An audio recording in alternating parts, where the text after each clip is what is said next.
L'influenceuse Marwa a publié des stories d'elle complètement déformées, avec les lèvres toutes boursouflées, la moitié du visage complètement gonflé après des injections.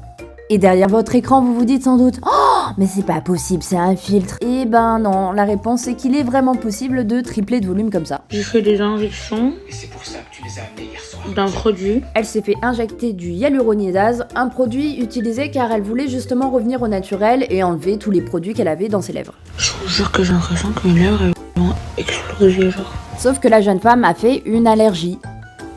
Horrible. Et la candidate de télé-réalité a vraiment eu beaucoup de chance parce que tout ça, ça aurait pu très mal se terminer. Ce n'est pas un filtre, c'est une vraie photo. La hyaluronidase, c'est une enzyme qui va dégrader l'acide hyaluronique. On peut corriger, à visée esthétique, les surcorrections. Un peu comme une gomme et un crayon. Il y a une cascade inflammatoire qui va se produire quand on va injecter la hyaluronidase. Ça peut créer de l'œdème qui va durer de quelques heures à quelques jours. 4 à 5 jours après l'incident et un passage par la case hôpital, Marwa a retrouvé son visage et elle a expliqué avoir un fort terrain allergique, ce qui aurait pu jouer un rôle dans ce gonflement. Mon visage, j'ai beaucoup de problèmes avec ce que je mets sur mon visage, etc. Parce que genre, je suis même allergique au soleil. Pour les patientes qu'on connaît, puisqu'on connaît leur terrain allergique, on connaît leurs antécédents, leurs pathologies, on a pris soin de les examiner avant, de les interroger, on peut prémédiquer et minimiser au maximum ces effets secondaires. Très grave. C'est très grave.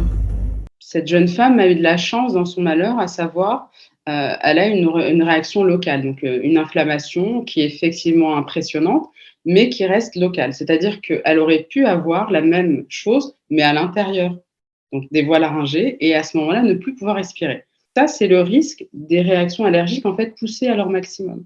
Les filles, ne faites pas les injections chez n'importe qui. Moi, en l'occurrence, la personne qui m'a mis le produit pour enlever le truc, c'est quelqu'un qui est diplômé, c'est moi qui étais allergique. Mais j'étais pas au courant que j'étais allergique. Il faut toujours vérifier que vous allez chez un médecin. C'est très simple, vous allez sur le Conseil national de l'ordre des médecins, cnom.fr. La deuxième chose, c'est ne pas être attiré par des prix trop bas. Vous n'iriez pas vous faire opérer chez un non-chirurgien. Ben là, c'est exactement la même chose. C'est un acte médical.